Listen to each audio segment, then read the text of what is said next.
नमस्कार दोस्तों, आज का टॉपिक हमारा वही पीरियोडिक प्रॉपर्टीज पार्ट थर्ड हम आज काम में ले रहे हैं, क्योंकि इसके पहले दो वीडियो हमने इसकी बना चुके हैं। और इस पार्ट थर्ड के अंदर आज हम इलेक्ट्रॉनिक एफिनिटी एंड इलेक्ट्रोनेगेटिविटी इन दो टॉपिक्स पे हम बात करेंगे। तो इलेक्ट्रॉन एफिनिटी से क्या तात्पर्य? देखिए, जब कोई भी आइसोलेटेड निकाय है और उसके अंदर किसी इलेक्ट्रॉन को ऐड करवाया जाता है तो ये इलेक्ट्रॉन नेगेटिव बन गया प्लस EA1, ये हम कर दें। इलेक्ट्रॉन एफिनिटी फर्स्ट इलेक्ट्रॉन, यानी जब फर्स्ट इलेक्ट्रॉन को ऐड करते हैं तो इलेक्ट्रॉन एफिनिटी प्रथम इलेक्ट्रॉन बंधुता, सो कहते हैं प्रथम इलेक्ट्रॉन बंधुता EA1। अब जो आयनिक अवस्था आ गई उसके अंदर फिर एक इलेक्ट्रॉन को हम ऐड कर दें तो ये बन जाएगा X-2, यानी दो इलेक्ट्रॉन ऐड हो गए और प्लस EA2। यहाँ पे ये ध्यान रखना प्लस नहीं होकर के माइनस का निशान होगा, क्योंकि यहाँ पे क्या है, एनर्जी निकल रही है, एनर्जी रिलीज हो रही है। यहाँ पे एनर्जी अवशोषित होती है, एब्जॉर्ब होती है और यहाँ पे रिलीज हो रही है। ये दोनों ध्यान रखें। क्यों कि पहले जब उदासीन निकाय था, हमारे पास आइसोलेटेड कोई निकाय था गैसीय अवस्था में, जब इलेक्ट्रॉन हमने ऐड किया तो जैसे इलेक्ट्रॉन ऐड हुआ प्रथम इलेक्ट्रॉन बंधुता जिसको हम कह देते हैं, यहाँ पे इलेक्ट्रॉन ये एनर्जी रिलीज होती है, इलेक्ट्रॉन मुक्त होती है ऊर्जा।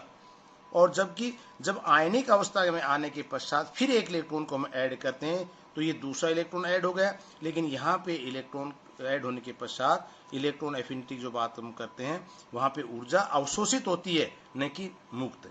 तो ये कहलाती है इलेक्ट्रॉन एफिनिटी, यानी किसी भी उदासीन निकाय के अंदर किसी इलेक्ट्रॉन को ऐड करवाने पे जो ऊर्जा मुक्त होती है उसको क्या कहते हैं, इलेक्ट्रॉन बंधुता। देखिए यहाँ पे इसको बताया गया है, इलेक्ट्रॉन बंधुता किलोजूल पर मोल में, ऊर्जा की वह मात्रा है जो किसी गैसीय विलंगित आइसोलेटेड परमाणु में इलेक्ट्रॉन के जोड़ने पर मुक्त होती है। इसको कह देते हैं प्रथम इलेक्ट्रॉन बंधुता EA1 और द्वितीय इलेक्ट्रॉन बंधुता। इलेक्ट्रॉन बंधुता में उदासीन परमाणु में पहला इलेक्ट्रॉन जोड़ने में ऊर्जा मुक्त होती है, जबकि दूसरा इलेक्ट्रॉन जोड़ने पर ऊर्जा अवशोषित होती है। क्योंकि एक इलेक्ट्रॉन जुड़ गया है, उसका आकार बढ़ गया, उसके बाद दूसरा इलेक्ट्रॉन हम ऐड करेंगे तो उसके लिए हमें ऊर्जा का अवशोषण होगा यहाँ पे, अर्थात पहला इलेक्ट्रॉन एक उदासीन परमाणु में जुड़ता है जबकि दूसरा इलेक्ट्रॉन एक ऋण आयन में जुड़ता है। फलतः प्रतिकर्षण के कारण, क्यों पहले से इलेक्ट्रॉन उसमें है और एक इलेक्ट्रॉन और जाएगा तो इलेक्ट्रॉन के मध्य प्रतिकर्षण के कारण ऊर्जा मुक्त होने के स्थान पे अवशोषित होगी। तो ये ध्यान रखना आपको। ये दोनों एग्जाम्पल से हमने एक उदासीन परमाणु से लिया, उसके बाद फिर आयनिक परमाणु में इलेक्ट्रॉन की एफिनिटी को ज्ञात किया। अब देखिए इलेक्ट्रॉन एफिनिटी ज्ञात करने का जो एक कॉमन तरीका वो क्या है, वो इलेक्ट्रॉन एफिनिटी के लिए हमारे पास है बोर्स हैबर्स मेथड, जिसको कहते हैं बोर हैबर मेथड, या इसको साइकिल भी कह देते हैं, बोर्न हैबर साइकिल के नाम से ये प्रसिद्ध है, जो कि मेथड है किसका, डिटर्मिनेशन ऑफ इलेक्ट्रॉन एफिनिटी। इसमें एक एग्जांपल हम लेते हैं यहाँ पे सोडियम क्लोराइड का, यानी सोडियम क्लोराइड की फॉर्मेशन। तो आप जानते हैं सीधा sodium plus ion chloride minus ion दोनों मिलकर क्या बनाते हैं, सोडियम क्लोराइड। अब देखिए सोडियम क्लोराइड बनने के अंदर क्या हो रहा है, यहाँ पे आप देखिए हम इसको इस रूप में ले सकते हैं, ये सोडियम हमारे पास सॉलिड अवस्था में है पहले, और यहाँ पे Cl2 ये गैसीय अवस्था में। तो पहले सोडियम को लिया हमने, सोडियम सॉलिड अवस्था को हम सब्लिमेशन एनर्जी, एस मीन्स होता है प्लस मीन्स एनर्जी जो दी जा रही है, सब्लिमेशन एनर्जी, यानी जब किसी सॉलिड को गैसीय अवस्था में कन्वर्ट किया जाता है, ऊर्ध्वपातन ऊष्मा जिसमें लिक्विड नहीं बनता, डायरेक्ट सॉलिड से गैस में बदलता है, तो हमारे यहाँ पे क्या बन गया, सोडियम गैसीय अवस्था में आ गया।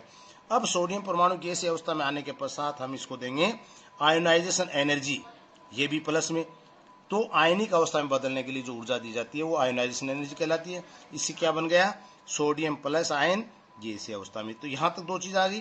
अब लेते हैं हम क्लोरीन को, क्लोरीन के लिए होता है डिसोसिएशन एनर्जी D/2, ये एनर्जी देंगे तो क्लोरीन जो है वो Cl गैसीय अवस्था में आ जाएगा। क्लोराइड नहीं बना अभी, Cl2 जो था वो किस में बन गया, डिसोसिएशन एनर्जी दी Cl गैस में। और इसके पश्चात हमने क्या दिया यहाँ पे, इलेक्ट्रॉन एफिनिटी, जो अभी हम बात कर रहे थे, एक इलेक्ट्रॉन को ऐड कराया तो इलेक्ट्रॉन एफिनिटी के द्वारा क्या हुआ, Cl- गैसीय अवस्था। अब चूंकि ये धनावेश है ऋणावेश है, दोनों क्रिया करके क्या बना लेंगे, NaCl। तो यहाँ पे जो ऊर्जा आएगी वो ऊर्जा क्या कहलाएगी, -μ0, जालक ऊर्जा इसको बोलते हैं, जालक ऊर्जा। और इसको अगर ओवरऑल हम ले लें संवहन ऊष्मा के रूप में तो ये कहलाती है -Q। तो ये एक साइकिल कहलाती है, इसको बोर्न हेबर साइकिल के नाम से भी जानते हैं, और इससे इलेक्ट्रॉन बंधुता का मान हम निकाल सकते हैं। अब देखिए इसका ओवरऑल मान निकाल -Q इक्वल टू होता है S + I + D/2 plus -E plus -μ0। तो ये क्या हुआ, ये संवहन ऊष्मा है। कुल मान क्या होगा, ऊर्ध्वपातन ऊष्मा एस संवहन इसकी sublimation energy plus ionization energy plus dissociation energy, तीनों जोड़ गए। उसके बाद इलेक्ट्रॉन एफिनिटी जो माइनस में मैंने कहा था पहले मुक्त होती है ऊर्जा, लेकिन प्लस ये माइनस में आ जाएगी ई, और ये माइनस में क्या आ जाएगा, जालक ऊर्जा। तो ओवरऑल क्या जाएगा, S + I + D/2 -E -μ0 plus Q equal to क्या हो जाएगा, 0। ये अंदर ले लें 0। तो ये ओवरऑल एनर्जी का मान ये आएगा। अब यहाँ से हम इसको E का मान निकाल सकते हैं, इलेक्ट्रॉन एफिनिटी जिसकी हम बात कर रहे थे। उसके बाद क्या जाएगा, E बराबर क्या जाएगा आपका, S + I + D/2 -μ0 plus Q। ये मान जो आएगा आपका क्या कहलाएगा, इलेक्ट्रॉन एफिनिटी का मान निकालना। तो इसको थोड़ा सा आप शॉर्ट में फिर देख सकते हैं अपन। जो अपने बताया सब्लिमेशन एनर्जी है, I है ionization energy, D dissociation energy, और A क्या है, इलेक्ट्रॉन एफिनिटी, और U0 μ0 क्या है, इलेक्ट्रिक एनर्जी जालक ऊर्जा, और Q क्या है, हीट ऑफ फॉर्मेशन। तो ओवरऑल जो नतीजा है वो क्या कहलाता है, बोर्न हेबर साइकिल, जो कि NaCl की फॉर्मेशन को बताता है यहाँ पे। इसके पश्चात अब हम देखते हैं इसकी वही पीरियोडिसिटी, या हम ये कह सकते हैं इसको ट्रेंड, अर्थात एक आवर्त में इसकी क्या स्थिति है, एक वर्ग में इलेक्ट्रॉन एफिनिटी की क्या परिवर्तन आते हैं। देखिए आवर्त में अगर हम बाएं से दाएं जाते हैं तो इलेक्ट्रॉन बंधुता के मान बढ़ते जाते हैं। जैसे बेरिलियम, मैग्नीशियम, नाइट्रोजन तब उत्कृष्ट गैस, ये इसमें एक अपवाद है। इलेक्ट्रॉन एफिनिटी पहले शून्य माना जाता है किसमें, जिसका पूर्ण भरावा कक्षक है, या जिसमें हाफ पूर्ण अर्धपूरित है, और उत्कृष्ट गैसों में। तो 1s2 NS2 NP6 इनमें इलेक्ट्रॉन ग्रहण करने की प्रवृत्ति नहीं होती है, क्योंकि हम बात कर चुके हैं जब कोई अर्धपूरित कक्षक है या जब पूर्ण भरावा कक्षक है तो उसमें इलेक्ट्रॉन ग्रहण करने की प्रवृत्ति नहीं होती है, क्योंकि वो पहले से ही स्थायी होता है। अतः इलेक्ट्रॉन जोड़ने से ऊर्जा का अवशोषण होता है। यहाँ पे वर्ग में ऊपर से नीचे की ओर जाने पर इलेक्ट्रॉन एफिनिटी के मानों में कमी आती जाती है। जैसे फ्लोराइड की हम बात करें कि इलेक्ट्रॉन एफिनिटी का मान अपेक्षा से कम है। क्यों, फ्लोराइड के ये अलग से पूछ लेते हैं, फ्लोराइड का इलेक्ट्रॉन एफिनिटी का मान अपेक्षा से कम क्यों है, क्योंकि जबकि हम नीचे जाते हैं तब कम आते जाता है। तो फ्लोराइड का बहुत छोटा आकार होना, स्मॉल साइज का होना, और इलेक्ट्रॉन आउटर मोस्ट शेल में 7 इलेक्ट्रॉन से वहाँ पे इलेक्ट्रॉन घनत्व भी अधिक हो जाता है। आकार छोटा है, इलेक्ट्रॉन डेंसिटी पर नाभिक के आकर्षण के साथ साथ इलेक्ट्रॉन प्रतिकर्षण भी कार्य करने लग जाता है। क्योंकि छोटा आकार है, पहले से 7 इलेक्ट्रॉन है और एक इलेक्ट्रॉन इसमें और प्रवेश कर जाता है, तो इसके आकार में भी क्या हो जाता है, इलेक्ट्रॉन इलेक्ट्रॉन के मध्य प्रतिकर्षण का कार्य करने लग जाता है, जिससे मुक्त होने वाली ऊर्जा का मान कम हो जाता है और इलेक्ट्रॉन एफिनिटी का मान भी कम हो जाता है। तो ये हुआ इसको ज्ञात करने का तरीका, और एक परमाणु इसमें आवर्त में और वर्ग में इसकी टेंडेंसी क्या होती है, ट्रेंड क्या है, उसकी बात हुई। अब आता है कि इलेक्ट्रॉन एफिनिटी को प्रभावित करने वाले कारक क्या है।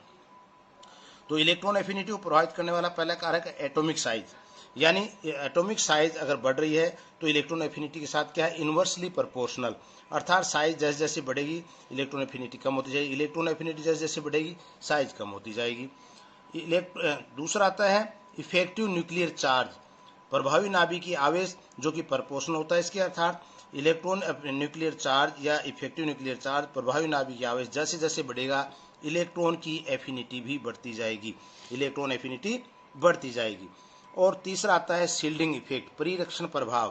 परिरक्षण प्रभाव मैंने कहा था n-1 यानी d ऑर्बिट वालों में, n-2 f ऑर्बिट वालों में, जो कि संक्रमण और अंतर संक्रमण तत्व है, उनमें परिरक्षण प्रभाव से इलेक्ट्रॉन एफिनिटी का मान जो है वो कम होता जाता है।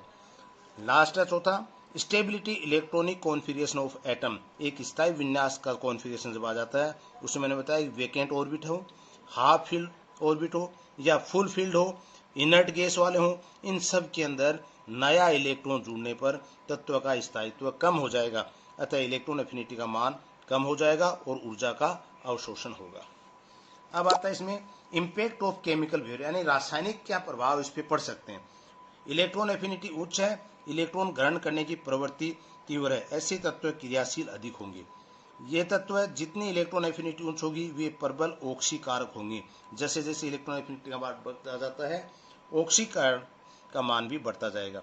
इलेक्ट्रॉन एफिनिटी व आयोनाइजेशन पोटेंशियल का अंतर, इसमें इलेक्ट्रॉन एफिनिटी और आयोनाइजेशन पोटेंशियल दोनों का अंतर अगर ऊर्जा में कम है तो ऊर्जा की पूर्ति किससे हो जाएगी, जालक ऊर्जा से पूर्ति कर सकते हैं, आयनिक प्रवृत्ति हो जाएंगे।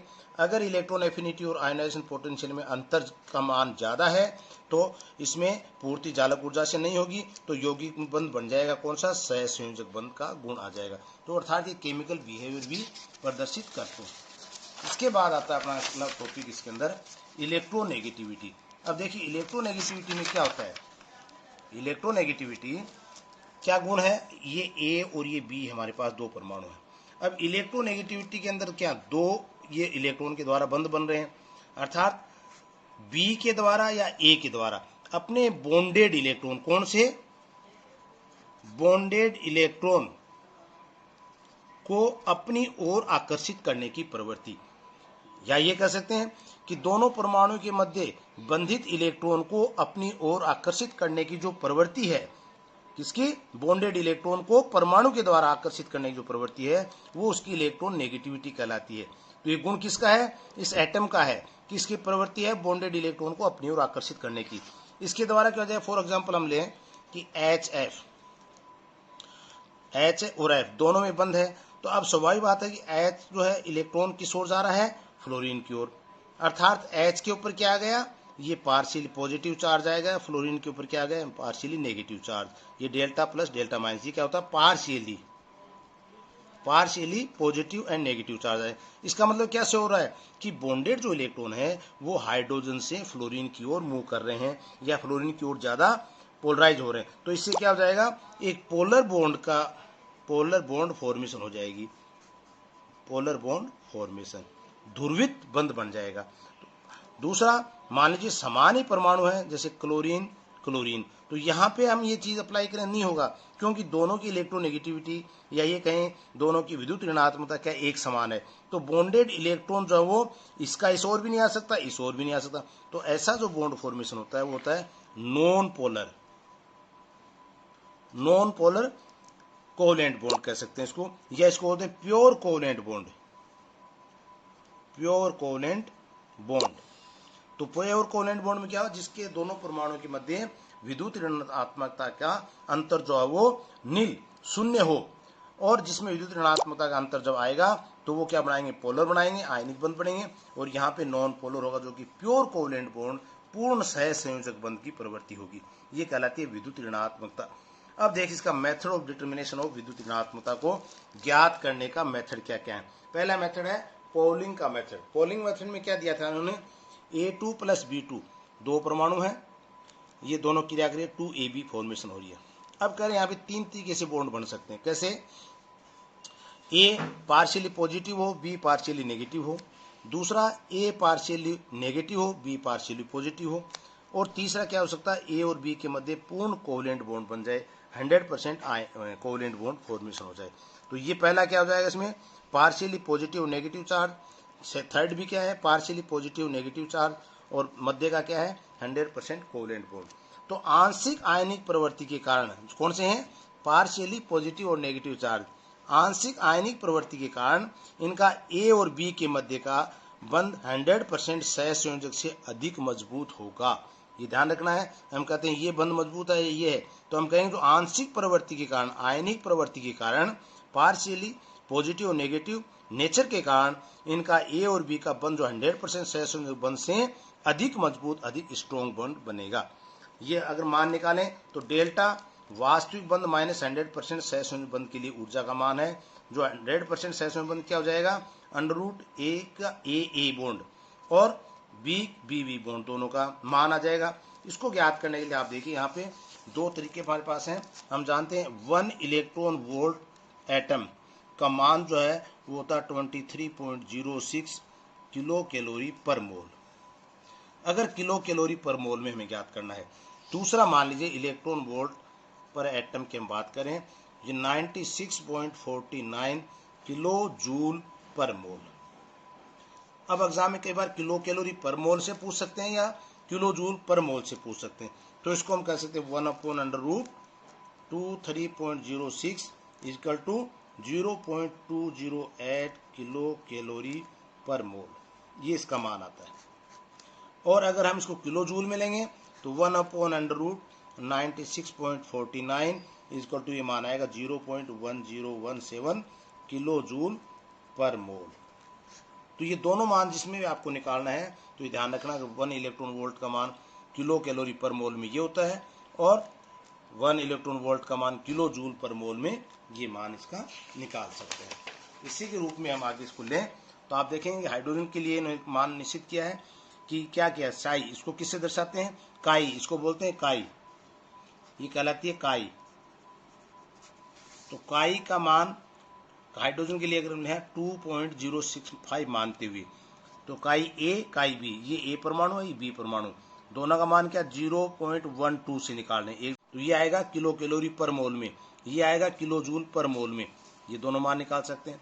दूसरा इसका एक मेथड हो रहा है आयनिक रेजोनेंस के साथ भी इसका मान निकाला जा सकता है। उसका मेथड क्या है, ए काई ए माइनस काई बी बराबर 0.208, जो किस में आ रहा था हमारे पास किलो कैलोरी पर मोल में निकाल रहे थे, delta A B ionic resonance. इसी प्रकार से किलो जूल पर मोल में निकालें तो इसको मान निकाल सकते हैं। कहने का अर्थ क्या है, ये मान हम किलो कैलोरी पर मोल में या किलो जूल पर मोल में निकालेंगे तो ये मान को हम अप्लाई कर सकते हैं दोनों को निकालने के लिए। दूसरा मेथड इसका है मूल्यांकन मेथड। मूल्यांकन मेथड क्या है, तत्वों के इलेक्ट्रॉन नेगेटिविटी का मान उनके आयनन विभव तथा electron affinity, electron positive polarization plus electron affinity, दोनों का औसत मान है, किसका, आयनन विभव और इलेक्ट्रॉन बंधुता के औसत मान के बराबर होता है। Element ionization potential electron volt, electron affinity electron volt, दोनों का औसत मान अगर निकाल दिया जाए तो इलेक्ट्रोनेगेटिविटी का मान आ जाएगा। यहाँ इलेक्ट्रोनेगेटिविटी के लिए ionization potential plus electron affinity 2 × 2.8 96.48 किसके लिए लिया था, किलो जूल पर मोल में। अगर यही किलो कैलोरी पर मोल में लेते हैं तो 96 से क्या आ जाए 23.06 की मान निकाल सकते हैं। तो इलेक्ट्रॉन नेगेटिविटी मूल्यांकन के अनुसार निकालें तो इलेक्ट्रॉन नेगेटिविटी किसकी, पॉलिंग से 2.8 अधिक होती है। यानी दोनों में अगर संबंध देखें कि मूल्यांकन और पॉलिंग में क्या संबंध है तो इलेक्ट्रोनेगेटिविटी मूल्यांकन इक्वल टू होता है इलेक्ट्रोनेगेटिविटी पॉलिंग का मान से 2.8 अधिक है। तीसरा मेथड इसका आता है Allred Rochow method. Allred Rochow method 1958 में दिया था और इसमें सीधा मान निकाला इलेक्ट्रोनेगेटिविटी इक्वल टू 0.744 जो प्रैक्टिकल मान निकाला प्लस 0.359 इंटू जेड इफेक्ट प्रभावी नाभिकीय आवेश में upon r square. R square क्या है, कोवलेंट रेडियाई सह संयोजक त्रिज्या। तो इसके मान सीधा लिख करके मान लो सह संयोजक त्रिज्या मान हमें दे रखा है तो हम इलेक्ट्रोनेगेटिविटी का मान निकाल सकते हैं। अब देखिए इसका कि पीरियोडिक टेबल के अंदर उसका ट्रेड क्या है, एक आवर्त में और वर्ग में, वही हम शुरू से एलिमेंट्स में देखते आ रहे हैं कि यहाँ पे अगर हम देखें एक पीरियड में देखिए यहाँ पे आपको दिखाएगा lithium beryllium boron carbon nitrogen oxygen fluorine electron negativity की स्थिति क्या है। यानी आवर्त में अगर बाएं से दाएं ओर चलते हैं इसका मतलब ये शो क्या हो रहा है कि इलेक्ट्रॉन नेगेटिविटी जो बढ़ती जा रही है। देखिए फ्लोरीन की सबसे ज़्यादा होती है 4.0, लिथियम की 1.0 है। तो जैसे जैसे इनका एटॉमिक नंबर बढ़ रहा है इसकी इलेक्ट्रॉन नेगेटिविटी भी बढ़ती जा रही है। दूसरा देखिए एटॉमिक नंबर में हम फ्लोरीन से हम चलें तो ये आप देखिए एक वर्ग में ऊपर से नीचे ये आवर्त में चल रहे थे, ये एक वर्ग में fluorine chlorine bromine iodine antimony, तो ये अपने आप मान कम होता जा रहा है, किसका, इलेक्ट्रॉन नेगेटिविटी का मान 4.0 से लेकर के 1.0 तक आ रहा है नीचे। तो ये दोनों ग्राफ से भी हम इसको समझा सकते हैं। तो आवर्त में इलेक्ट्रॉन नेगेटिविटी का मान सामान्यतः बढ़ता जाता है, हेलोजन का मान उच्चतम होता है, वर्ग में इलेक्ट्रॉन नेगेटिविटी का मान घटता जाता है, फ्लोरीन का मान उच्चतम होता है ऊपर से नीचे की ओर। उत्कृष्ट गैसों में 1s2 या NS2p6 इलेक्ट्रॉनिक कॉन्फ़िगरेशन होने से इलेक्ट्रॉन नेगेटिविटी का मान जो वो शून्य होगा। फर्स्ट ट्रांजिशन एलिमेंट में इलेक्ट्रॉन नेगेटिविटी परिवर्तन अधिक नहीं होता है, सेकेंड और थर्ड ट्रांजिशन एलिमेंट में इलेक्ट्रॉन नेगेटिविटी का परिवर्तन अनियमित होता है। अगला आता है फैक्टर अफेक्टिंग इलेक्ट्रॉन नेगेटिविटी, यानी इलेक्ट्रॉन नेगेटिविटी को प्रभावित करने वाले कारक। पहला है oxidation state, directly proportional to oxidation state बढ़ेगी, इलेक्ट्रोनेगेटिविटी बढ़ेगी। ऑक्सीडेशन स्टेट कम होगी, इलेक्ट्रोनेगेटिविटी का मान भी कम होगा। एटॉमिक साइज 1 इलेक्ट्रॉन नेगेटिविटी, ये भी क्या इसकी लगभग समान सी होती है। तो एटॉमिक साइज जैसे जैसे बढ़ती जाती है तो इलेक्ट्रोनेगेटिविटी का मान जो क्या होता है, कम होता जाएगा। जो हमने वर्ग में भी देखा कि ऊपर से नीचे की ओर जा रहे हैं, एटॉमिक साइज बढ़ रही है, इलेक्ट्रोनेगेटिविटी का मान जो वो कम होता जा रहा है। तो ये भी इन्वर्सली प्रोपोर्शनल होते हैं ये, इसका भी। टाइप तीसरा आता है हाइब्रिडाइजेशन। हाइब्रिडाइजेशन कैसा, sp हाइब्रिडाइजेशन है, sp2 है, sp3 है। तो इलेक्ट्रॉन नेगेटिविटी sp की सबसे ज़्यादा होती है, sp2 की कम होती है, उससे कम sp3 होगी। s का योगदान जितना होगा वो इसको इलेक्ट्रोनेगेटिविटी के लिए जिम्मेदार होगा, उसकी इलेक्ट्रोनेगेटिविटी ज़्यादा होगी। sp के अंदर आप देखते हैं कितना s का योगदान 50% है, sp के अंदर 33% है, sp3 में 25% है। तो ये मान 50 से 33, 33 से 25, इसका मतलब क्या हुआ, sp के अंदर इलेक्ट्रोनेगेटिविटी का मान जो वो सर्वाधिक होगा, तो ये भी इसको प्रभावित करेगा। इसके बाद आता है हमारे पास nuclear charge, effective nuclear charge directly proportional होता है इलेक्ट्रोनेगेटिविटी की। जैसे जैसे न्यूक्लियर चार्ज बढ़ता जाएगा इलेक्ट्रोनेगेटिविटी का मान भी बढ़ता जाएगा। Impact of electronegativity on chemical behaviour, इसके रासायनिक प्रभाव क्या दिखा सकते हैं। यहाँ पे एक चीज़ आपको देखनी होगी कि आयनिक बंध और सहसंयोजक बंध दोनों में एक समानता क्या आती है कि हम यहाँ से शुरू कर दें 0 से 0%, 10%, 20 से लेकर 100%। इसका मतलब ये आयनिक गुण है, यहाँ से हमने शुरू किया इसको, और ये मान जो आ रहा आयनिक गुण का, ये कहाँ आ रहा 100% का ये। तो जहाँ पे 100% आयनिक गुण है, इसका मतलब कोवेलेंट बॉन्ड क्या है, यहाँ पे 0% है। तो 0% से अगर कोवेलेंट बॉन्ड का मान बढ़ता जा रहा तो आयनिक बंध का मान इस ओर घटता जाएगा। तो अब देखिए यहाँ से 0 से ये 100 हुआ, लेकिन ये 100 से क्या आ गया, 0 आ गया। आयनिक बंध 0 से 100 आ रहा है, कोवेलेंट बंध क्या हो रहा है, 100 से 0 आ रहा है। एक का मान बढ़ रहा तो दूसरे का मान घटेगा। अब इलेक्ट्रोनेगेटिविटी का मान अगर 1.7 है, ये प्रैक्टिकल मान है कि 1.7 है, तो वहाँ पे क्या होगा कि 50% आयनिक होगा, 50% कोवेलेंट होगा। कौन सा मान, 1.7। अब दूसरी चीज़ ये है कि अगर ये मान इससे कम हो तो क्या स्थिति हो और अधिक हो तो क्या स्थिति हो। अगर ये मान कम आ रहा है तो इसका मतलब क्या हो जाएगा, आपके पास इलेक्ट्रोनेगेटिविटी का अंतर 1.7 होगा तो 50% आयनिक हो जाएगा, 50% कोवेलेंट हो जाएगा। ठीक है। अब ये मान कम आ रहा है तो आप देखिए इसके अंदर आयनिक बंध का मान कम हो रहा है, लेकिन कोवेलेंट बंध का मान बढ़ रहा है। अगर ये मान बढ़ रहा है इसका मतलब आयनिक बंध का मान बढ़ रहा है, कोवेलेंट बंध का मान कम हो रहा है। तो फॉर एग्जांपल सोडियम के लिए 0.9, क्लोरीन के लिए 3.0। तो ये अंतर क्या है दोनों के अंदर, सोडियम क्लोराइड के अंदर 2.1 का अंतर आ रहा है। तो 2.1 का अंतर क्या आ रहा है, 1.7 से ज़्यादा है। तो बंध कैसा हो जाएगा, आयनिक प्रकार का। लिथियम आयोडाइड की बात करें, लिथियम का होता है 1.0, आयोडाइड का होता है 2.1। दोनों का अंतर अगर हम देखें तो 1.1, इसका मतलब 1.7 से कम है, तो क्या कहेंगे, कोवेलेंट यौगिक है ये। तो इससे हम निर्धारित कर सकते हैं कि दिया गया यौगिक जो है वो कोवेलेंट है या आयनिक है। इलेक्ट्रॉन नेगेटिविटी एंड हाइड्रोलिसिस की बात करें, देखिए ऑक्सीजन डाइक्लोराइड, ऑक्सीजन से क्लोरीन की, ऑक्सीजन की इलेक्ट्रोनेगेटिविटी ज़्यादा है क्लोरीन से, तो ये इलेक्ट्रॉन जो किस ओर आ रहे हैं, ऑक्सीजन की ओर। तो पार्शियली नेगेटिव चार्ज किस पे आ जाएगा, ऑक्सीजन पे, और क्लोरीन पे क्या आ जाएगा, पार्शियली पॉजिटिव चार्ज।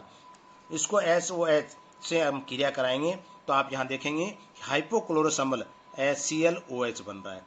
ये अगर हम नीचे देखें BCl3, तो हम देख रहे हैं बोरोन से क्लोरीन की इलेक्ट्रोनेगेटिविटी ज़्यादा है, तो ये इलेक्ट्रॉन जाने का किस ओर हो जाएगा, क्लोरीन की तरफ चला जाएगा। तो पार्शियल नेगेटिव चार्ज किस पे आ जाएगा, क्लोरीन के ऊपर, और पार्शियली पॉजिटिव चार्ज किस पे आ जाएगा, बोरोन पे। HOH के साथ क्रिया कराएंगे, यहाँ देखिए B के साथ OH यानी बोरिक अम्ल बन रहा है प्लस 3HCl। इसका मतलब क्या हुआ, फर्स्ट एग्जाम्पल में हम देख रहे हैं क्लोरीन का प्रतिस्थापन किससे हो रहा है, इस क्लोरीन का प्रतिस्थापन के अंदर हम देख रहे हैं क्लोरीन का प्रतिस्थापन किससे हो रहा है, OH के द्वारा होता है। तो इलेक्ट्रोनेगेटिविटी ऑफ हाइड्रोलिसिस को भी इसके द्वारा हम बता सकते हैं। इसके पश्चात आता है, आप देखिए एक चीज और कि हम ClF, यहाँ क्या लिख रहे हैं हम, ClF न कि FCl। ऐसा फॉर्मूला नहीं बनेगा, कैसा बनेगा ये, इसका क्या कारण है। इसी प्रकार से ICl, इसी प्रकार से OF2 है ना, Cl2O ये लिखते हैं। इसका मतलब क्या है कि हम ये F2O नहीं लिखते हैं या OCl2 नहीं लिखते हैं।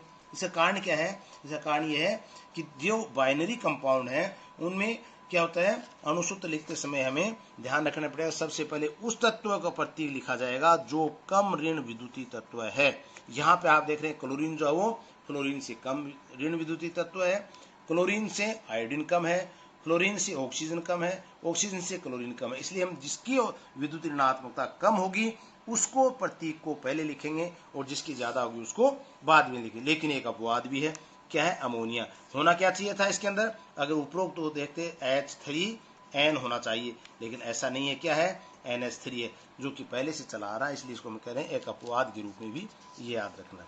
बॉन्ड एंगल की हम बात करें, आप देखिए अमोनिया के अंदर बॉन्ड एंगल 107.3 डिग्री है। यही NH3 के अंदर ही है। NH3 में क्या है? 102.4 डिग्री। अगर इधर देखें H2O 104.45 डिग्री, OF2 में 101.5 डिग्री। तो कहने का मतलब H2O से OF2 का मान जो है एंगल का वो ज़्यादा है। NH3 में NF3 से एंगल का मान ज़्यादा है। ऐसा क्यों? देखिए NH3 की तुलना NF3 से व H2O की तुलना OF2 से बॉन्ड एंगल से कम है। कारण नाइट्रोजन व ऑक्सीजन की तुलना में हाइड्रोजन की इलेक्ट्रोनेगेटिविटी कम होती है। नाइट्रोजन व ऑक्सीजन की तुलना में हाइड्रोजन की इलेक्ट्रोनेगेटिविटी क्या है? कम है। इसलिए क्या हो जाएगा? इसका मान अंतर आएगा। NH3 का मान ज़्यादा और NF3 का मान कम होगा।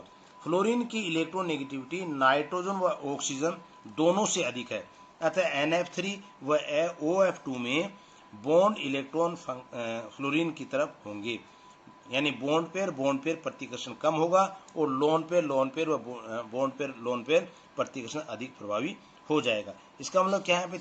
दो चीज आपने सामने आ रही है।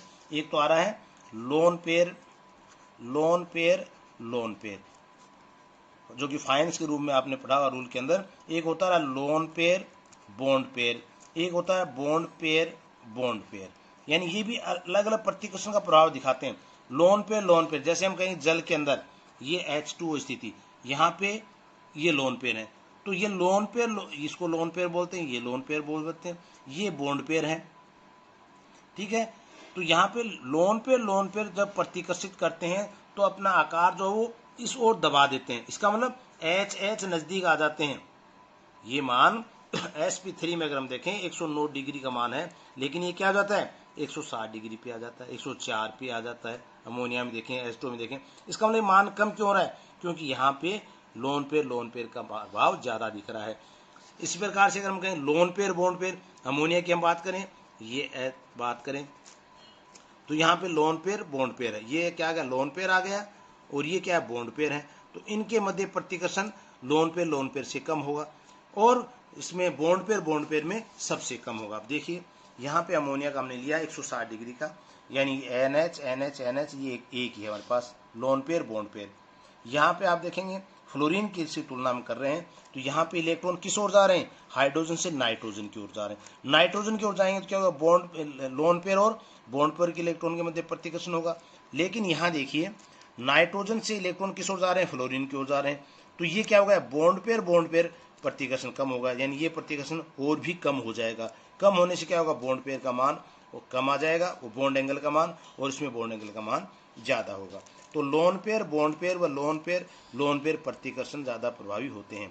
फ्लोरीन नाइट्रोजन फ्लोरीन या फ्लोरीन ऑक्सीजन फ्लोरीन बंद कोण जो वो घट जाएगा। इसी प्रकार से यहाँ पे देखिए आप H2O के अंदर शो कर रखा है आपको लोन पेयर की स्थिति। यहाँ पे OF2 में तो यहाँ क्या हो रहा है? वही ऑक्सीजन हाइड्रोजन से इलेक्ट्रॉन ऑक्सीजन की तरफ जा रहे हैं, तो लोन पेयर प्रतिकर्षण का मान क्या? लोन पेयर बॉन्ड पेयर प्रभावी ज्यादा हो रहा है। यहाँ पे देखिए ये किस ओर आ रहे हैं? बाहर की ओर आ रहे हैं, फ्लोरीन की तरफ। यहाँ भी लोन पेयर हो रहा है, लेकिन ये बाहर की ओर आ रहे हैं तो प्रतिकर्षण प्रभाव ज्यादा हो रहा है। इसका मतलब क्या है? 101 डिग्री का बन जाता है, ये 104 डिग्री का बन जाता है, तो यहाँ पे फैलाव कम हो पाता है। दूसरा OCl2 में अगर हम देखें तो ऑक्सीजन की इलेक्ट्रोनेगेटिविटी ज्यादा है, तो ये इलेक्ट्रॉन अपनी ओर ले रहा है यहाँ, तो यहाँ पे भी ये ज्यादा प्रभावी हो जाए तो क्या हो जाएगा? इसका 110 डिग्री का कोण हो जाता है। इसी प्रकार से ये 104 हो गया, लेकिन यहाँ पे ऑक्सीजन से बाहर की ओर आ रहे हैं इलेक्ट्रॉन, तो ये 101 डिग्री हो जाएंगे। तो ये एग्जाम्पल देकर के हम इसको बता सकते हैं। Thank you.